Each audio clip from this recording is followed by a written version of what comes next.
Hello students, मैं अनुभव Lamba from innovation point आज आपके साथ डिस्कस करूंगा fundamental of partnership chapter class 12th of CBSE board. तो आइए इस चैप्टर को स्टार्ट करने से पहले थोड़ा सा इसका थ्योरेटिकल कॉन्सेप्ट के बारे में जानते हैं। तो सबसे पहले क्वेश्चन उठता है, what do you mean bye partnership. हम सब ने पढ़ा कि दो या दो से ज्यादा व्यक्ति जब बिजनेस करते हैं तो उन्हें हम पार्टनरशिप बोलते हैं।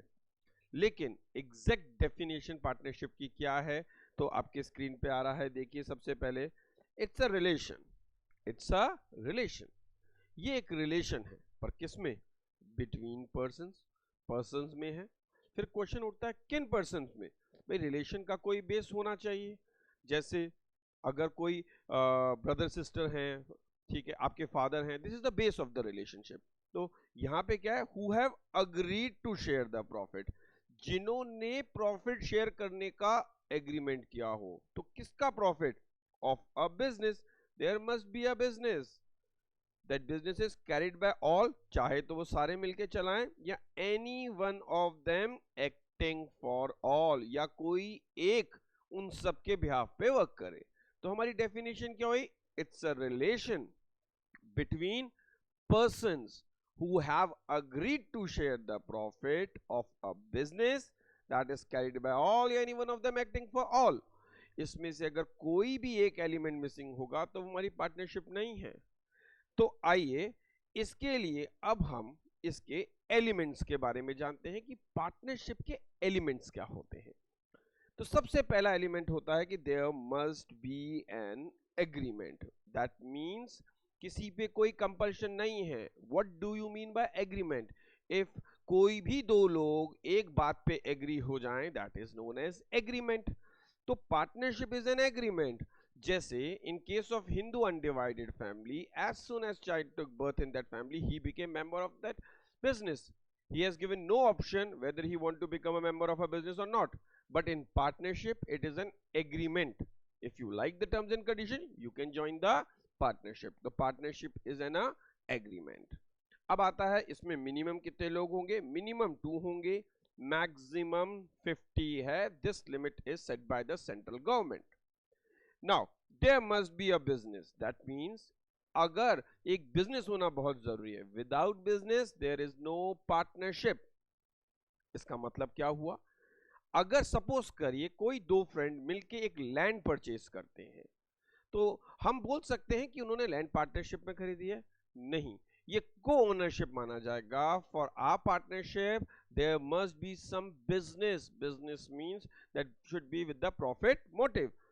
Then next stage, there should be a profit sharing ratio, और उन मेंबर्स, उन पर्सन के बीच में कोई प्रॉफिट शेयरिंग रेशियो होना चाहिए। अगर उनमें प्रॉफिट शेयरिंग रेशियो नहीं है, सपोज एक पर्सन को प्रॉफिट मिल रहा है, एक पर्सन को कमीशन मिल रही है, that is not a partnership. Partnership means दोनों रिस्क लेंगे, दोनों को प्रॉफिट मिलेगा। Then they will share a relation of principal and agent. Now what do you mean by principal और agent? Suppose there are two partners, A and B. If A is doing something, B is equally responsible for that. And if B is doing something, A is equally responsible for that. That means whenever A is working on his behalf also, and he is working as an agent of B. तो B cannot say कि भाई A काम कर रहा है, मुझे इससे कोई लेना देना नहीं है। प्रिंसिपल और एजेंट का मतलब they are equally responsible for each other. अगर कोई कस्टमर आता है, ए से कोई गुड्स परचेज करता है, B can not deny this thing कि भाई मुझे नहीं पता, ए ने ही गुड्स को बेचा है। He is equally responsible for all the act of A, and same with the B. So that means whenever A is working as an agent and B is a principal, or whenever B is working as an agent of A. Now, carried by all or any one of them, acting for all. That means कोई एक जना भी carry कर सकता है business को, और सारे मिलके भी कर सकते हैं। That means if there are 3 partner A B C, वो तीनों भी मिलके बिजनेस कर सकते हैं, प्रेजेंट हो सकते हैं, या कोई एक भी। ये हमारे पार्टनरशिप में कोई कंडीशन नहीं है कि सारे पार्टनर्स का एक जगह मौजूद होना जरूरी है। इनमें से एक भी एलिमेंट अगर मिसिंग है तो वो हमारी पार्टनरशिप की डेफिनेशन में नहीं आएगा अकॉर्डिंग टू पार्टनरशिप एक्ट 1932। तो दैट मीन्स इनमें एग्रीमेंट होना चाहिए, इनमें मिनिमम 2 मैक्सिमम 50 होंगे। Without business there is no partnership, तो उनका एक बिजनेस होना चाहिए, उनका प्रॉफिट शेयरिंग रेशियो होना चाहिए, उनमें प्रिंसिपल और एजेंट का रिलेशन होना चाहिए। ऐसे नहीं ए अपना काम करेगा बी अपना काम करेगा, no, they should be responsible for each other. Now carried by all, सारे मिलके भी कर सकते हैं, कोई एक भी कर सकता है। तो अब तक हमने पढ़ा डेफिनेशन और एलिमेंट के बारे में। अब हम जानेंगे भाई एग्रीमेंट, तो दैट इज पार्टनरशिप डीड। अब हम जानेंगे भाई पार्टनरशिप डीड। अब हमने ये तो पढ़ा एग्रीमेंट, तो now what is mean by agreement? When two person agreeing on one point is known as agreement. But now agreement are of two type, written और ओरल।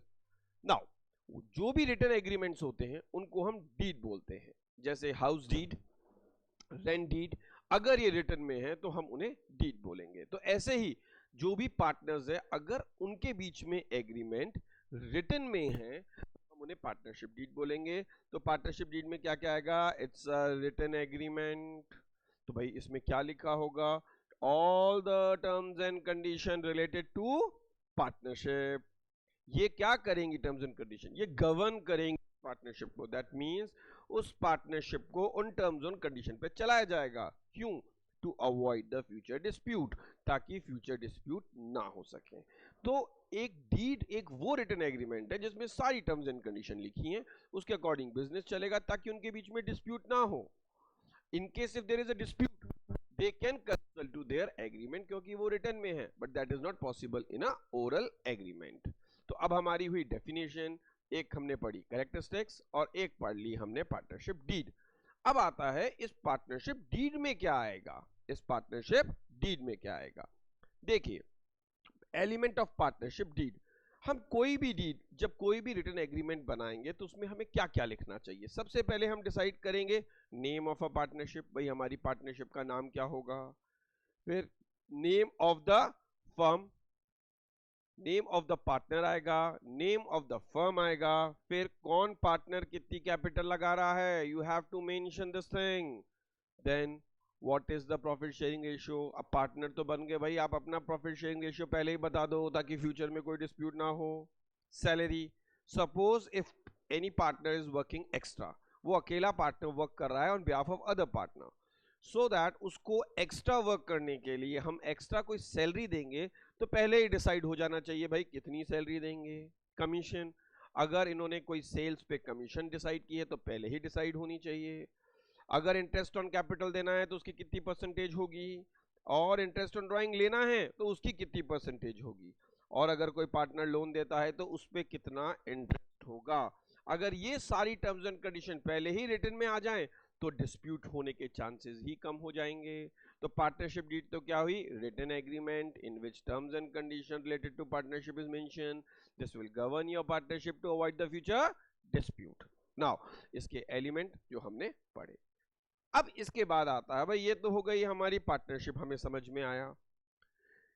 हम बिजनेस का प्रॉफिट किससे निकालते हैं? प्रॉफिट एंड लॉस अकाउंट से। Business का profit किससे निकालते हैं? प्रॉफिट एंड लॉस अकाउंट से। लेकिन अब अगर if one person is doing business, यानी सोल प्रोप्राइटरशिप है, द प्रॉफिट जो आया है that belongs to that particular owner. Now questions हम वहीं खत्म हो जाता है। But in case of a partnership, after finding out the profit by the profit and loss account, तो अब हमें क्या करना होगा? our next step is to distribute that profit amongst the partner according to the partnership deed। तो उसके लिए हम क्या बनाएंगे? उसके लिए हम बनाएंगे P&L appropriation अकाउंट। क्या बनाएंगे? P&L appropriation, यानी प्रॉफिट बांटने के लिए एक और अकाउंट बनाएंगे after making P&L, after finding out the net profit. क्यों बनाएंगे? to distribute the profit amongst the partner according to the partnership deed, यानी जो प्रॉफिट आया है उसको हम पार्टनर्स में बांट सकें। किसके according? According to their partnership deed के अकॉर्डिंग हम बांट सकें। तो आइए हम एक छोटा सा फॉर्मेट देखते हैं कि P&L अप्रोप्रिएशन होता कैसे। ये बिल्कुल P&L अकाउंट की तरह बनेगा, debit all loss, credit all income. सबसे पहले जो भी हमारा नेट प्रॉफिट का प्रॉफिट आया हम उसमें लिख देंगे प्रॉफिट, फिर हम इस प्रॉफिट से क्या बांटेंगे? सबसे पहले जो भी डीड में लिखा है, सपोज अगर हमारी डीड में लिखा है इंटरेस्ट ऑन कैपिटल, हम डेबिट साइड में इंटरेस्ट कैपिटल लिख देंगे, भाई प्रॉफिट में से इंटरेस्ट दे दिया, फिर हम सैलरी दे देंगे, फिर हम कमीशन दे देंगे, अगर कुछ रिजर्व में रखना है तो रिजर्व में रखेंगे, अगर कोई इंटरेस्ट ऑन ड्राइंग हमें मिल रहा है तो हमारी इनकम में हम उसे क्रेडिट साइड में लिख लेंगे, और देने के बाद भी अगर हमारे पास कोई प्रॉफिट बचता है तो उस प्रॉफिट को हम डिस्ट्रीब्यूट करेंगे in their profit sharing ratio. तो this is known as P&L appropriation account. इसको अब हम एक इलिस्ट्रेशन फॉर्म में समझते हैं ताकि हमें क्लियर हो कि ये बनता कैसे है। तो आइए, आपकी स्क्रीन पे क्वेश्चन आ रहा होगा, मैं आपके लिए पढ़ देता हूं। A and B are partner having capital of 5 lakh and 3 lakh respectively, यानी इनकी कितनी कैपिटल है? 5 लाख और 3 लाख रुपए respectively. On 1st April each partner is entitled, अब 1 अप्रैल 2015 को इनकी कैपिटल थी 5 लाख और 3 लाख, और ईच पार्टनर इज एंटाइटल क्या क्या मिलता है according to their partnership deed? Interest on capital मिलता है 10%, सैलरी कितनी मिलती है? 60,000 ए को, कमीशन मिलेगी बी को कितनी? 70,000, interest on drawing will be charge by charge A will be charge A से मिलेगा 6 और बी से मिलेगा बेटा 4,000, और ड्राइंग कितनी है पार्टनर की? 60 और 40। इसमें इंटरेस्ट ऑन ड्राइंग हमें ऑलरेडी कैलकुलेट करके दी हुई है instead of percentage. Now their trading and profit before considering the provision of partnership deed was 5 lakh and their ratio is 2:1. prepare P&L appropriation account। तो अब ये क्वेश्चन हमें कह रहा है इनका ट्रेडिंग प्रॉफिट यानी प्रॉफिट बांटने से पहले पार्टनरशिप को इनका प्रॉफिट है 5 लाख और ये बटेगा 2:1 में। तो आइए देखें इसे किस तरह से करेंगे। जैसे कि हमें बताया गया इनका प्रॉफिट है 5 लाख, हम बनाएंगे एक P&L अप्रोप्रिएशन अकाउंट। इनका प्रॉफिट कितना है? 5 लाख। तो हम उसको P&L अप्रोप्रिएशन के क्रेडिट साइड में लिखेंगे 5 लाख रुपए। नाउ नेक्स्ट क्या बोला कि भाई दोनों को इंटरेस्ट ऑन कैपिटल मिलेगा एट द रेट ऑफ 10%, तो 5 लाख का 10% हुआ 50,000 और 3 लाख का 10% हुआ 30,000, तो टोटल इंटरेस्ट ऑन कैपिटल हुआ 80,000। दैट मीन्स 5 लाख में से हमने 80,000 रुपए बांट दिए ए बी में, क्योंकि हमने उन्हें बांटा है, that's why we have shown this on our debit side. Now next thing क्या आएगी? उसमें लिखा था ए को सैलरी देनी है, तो हमने अगेन डेबिट साइड में ए को salary the. How much amount? 60,000। अब 5 लाख में से 80,000 भी चला गया और 60,000 भी। फिर लिखा था कमीशन देना है बी को, कितना अमाउंट? 70,000, हमने कमीशन भी दे दिया बी को उस 5 लाख में से। नाउ नेक्स्ट पॉइंट था कि फर्म इनसे इंटरेस्ट ऑन ड्राइंग लेगी तो फर्म को प्रॉफिट हुआ तो फर्म के क्रेडिट साइड में आया, ए में 6,000 बी में 4, तो टोटल हुआ 10। तो अब हमने पार्टनरशिप डीड के अकॉर्डिंग तो कर लिया, तो हमने देखा फर्म के पास टोटल कितना आया? 5 लाख 10, और फर्म कितना रुपए बांट चुकी है? हमने देखा 5 लाख 10 फर्म बांट चुकी है 2 लाख 10। कैसे? 80,000 इंटरेस्ट, 60,000 सैलरी और 70,000 कमीशन, तो फर्म से 2 लाख 10,000 जा चुका है। तो फर्म के पास टोटल था 5 लाख 10, जिसमें से 2 लाख 10 वो बांट चुकी है सैलरी, इंटरेस्ट ऑन कैपिटल और कमीशन में। अब भी फर्म के पास कितना रुपए रह जाता है? 3 लाख रुपए रह जाते हैं। तो ये जो 3 लाख रुपए रह जाते हैं ये अब फर्म का क्या हुआ? Distributable profit. तो फर्म प्रॉफिट बांट लेगी किस रेशियो में? 2:1। तो 3 लाख को अगर हम 2:1 में बांटेंगे तो वो कैसे बटेगा? ए को मिलेगा 2 लाख और बी को मिलेगा 3 लाख। तो इस तरह से हमने क्या किया? हमने उस 5 लाख रुपीस को पार्टनर्स में बांटा according to their partnership deed, whatever deed is saying. तो हमने इस तरह से देखिए P&L अप्रोप्रिएशन अकाउंट बनेगा। ये कब बनेगा? P&L के बाद, to distribute the profit amongst the partner according to the partnership deed. तो इसमें हमने इंट्रोडक्शन देखा पार्टनरशिप का कि पार्टनरशिप क्या होती है और प्रॉफिट किस तरह से डिस्ट्रीब्यूट होता है। आगे वाले वीडियो में हम और बहुत कुछ बताएंगे, जरूर देखते रहिएगा। Thank you very much.